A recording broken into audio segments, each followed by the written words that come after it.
Hi first grade, welcome back. Today we have a fun project planned, and today we're going to talk all about a portfolio. So, I would like one person to raise their hand and maybe tell us what a portfolio is. I hope someone said that a portfolio is where an artist stores their artwork. So this woman, she's holding her portfolio. Inside of it is a space where she can put all of her drawings, paintings, whatever she created. Today we're going to be using lots of these. Could anyone raise their hand and tell the class what these are called? All right, and I hope you said line. Now, I have a tricky question. What do you call it when you combine different lines together to create something two-dimensional? Who could raise their hand and tell us what happens when you put a bunch of lines together? I hope that someone said shape. So when you start to put different lines together, that's when you start creating different shapes. Today, we're also going to be using color, and we're going to be using texture. Now, texture is anything that you can feel. Fur can be a texture, paper can be a texture. Today, you should have walked in carrying this giant, mega, super big piece of paper. The very first thing that we're gonna do is we're going to fold it. So we're gonna take those corners, we're gonna match them up on the other side. It doesn't matter which direction you go. Try to match up those corners. I'm trying my best to do it with one hand. Those corners are basically gonna get married and they're gonna kiss. Mwah. Now I'm going to give it a nice fold. I'm holding the camera with one hand, that's why I'm doing this with only one hand. And then once you've done that, give me a thumbs up nice and high in the air so I know that you're ready. Awesome. So this is going to be our folder that we put artwork in. However, how would you know that it is yours? What could we put on it that would tell us what it is? I hope someone said our name. Except this time, we're gonna be creative and we're gonna use different lines to create our name real big.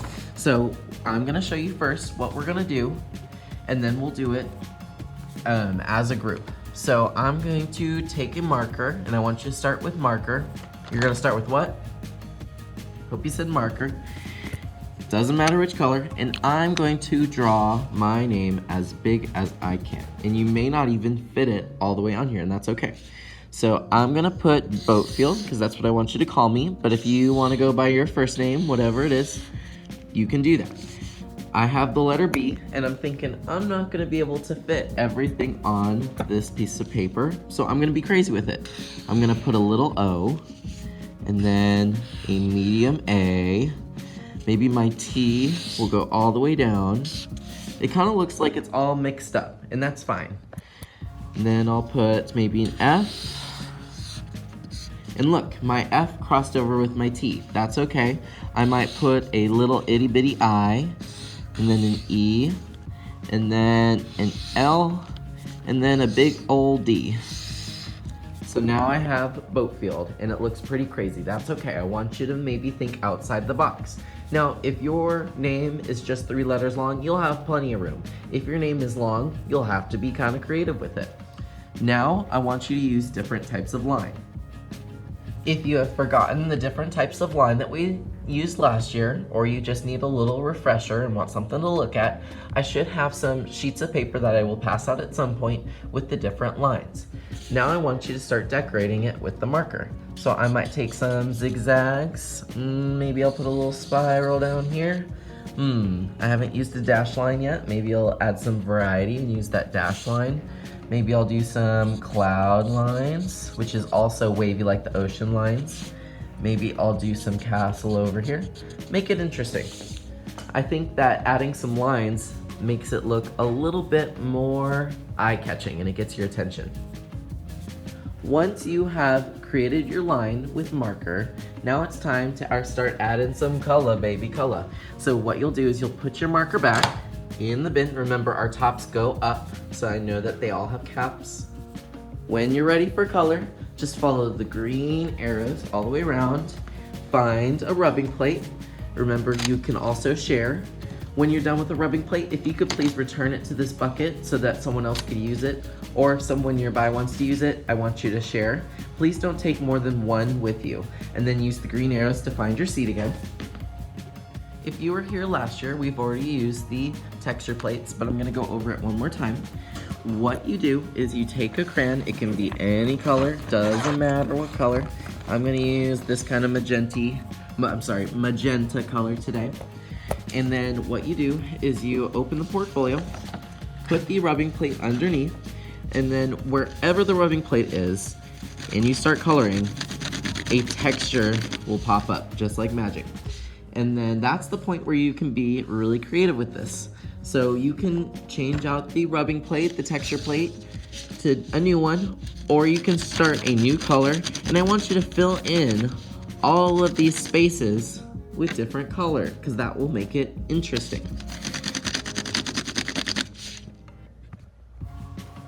Today, I won't be able to help you very much, so please ask your questions to the people at your table or across from you at the table. We're gonna use a voice level 1 or 2. Remember, the texture plates are on the middle table. Please use the texture plates after you have created your line. After you've created what? Hopefully you said your lines, because I'm going to be over here on the blue carpet calling tables up for a special project that we're going to do next time. For our next project, we're gonna be snapping photos over here, which I will print for you. So you have to come up with a pose today. Here's my pose for the drawing that we're gonna do next time. So we're gonna take a picture of ourselves, we're gonna cut it out and use it for an art project. So everyone needs to have a photo of them. Think about what pose you might wanna do. I'm pretending that I'm running away. Your pose must be still. So here's one where I was moving, and as you can see, the picture is all blurry. So your pose needs to be still. I will be calling tables one at a time. I will be calling by table number to come up to the carpet.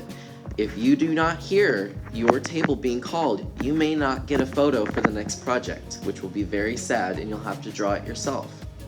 So while I'm taking photos of people on the carpet, please be working on your portfolio. Once you have completed at least one side of your portfolio and you have all the letters of your name, I would like you to draw on the other side what you want. You don't have to use the texture plates if you don't want to. So remember, letters nice and big or small if you want to be creative. Use those texture plates, use color baby color, and then once you've completed that and you've had your photo on the carpet, work on the back. All right guys, I hope that we have a great day, and I'm excited to see your portfolios.